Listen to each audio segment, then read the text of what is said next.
Say there's a guy out there who is a notorious player, if you will, and he's been around the block several times, like so many times around the block. He's running through the neighborhood, running Forrest Gump style throughout the nation, just going crazy around this block, okay? He's been with more girls than a P. Diddy call girl list. And then you get this one girl coming into the picture who's a really nice, sweet girl. It's that typical girl wanting to change the guy, or the guy saying that he's changed, or whatever. The guy genuinely convinces her, oh, you've made me a better guy. Oh man, like being with you has seriously changed me. I'm not a douchebag anymore. I'm not a piece of shit who's gonna screw you over. And then the girl starts to fall for him. So time goes on, they're chilling. You kind of watch from afar and you're like, shit, you know, this guy still looks like a piece of shit. And this girl is like possibly the sweetest girl ever, and she's very vulnerable right now and could be dropped at any moment, to the point where she'll be heartbroken and that guy could leave the situation and not be messed up at all. So time keeps going. You see him at parties, you see him out,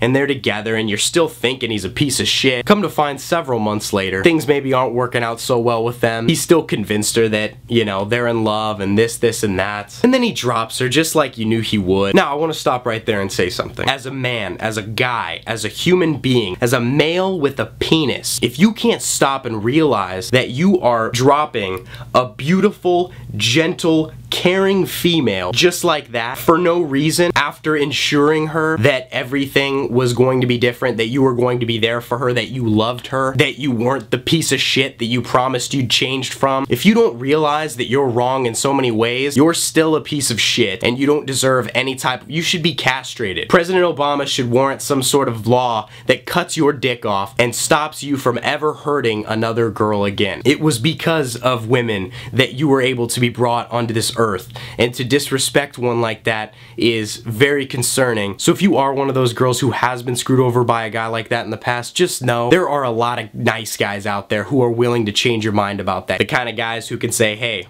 I haven't messed up with a girl before and I don't plan to. The kind of guys who don't have to say, hey, I've screwed up 400,000 times in my life with girls and I'm willing to change that somehow with you. You don't always have to go after the guy with the shitty track record who's trying to prove that he's not some sort of asshole. And just know that you shouldn't have to ever downgrade yourself, because you're worth a lot more than that. And if you're one of the douchebag guys that I talked about in this entire video and you stayed through till the end, I'd just like to say, fuck you.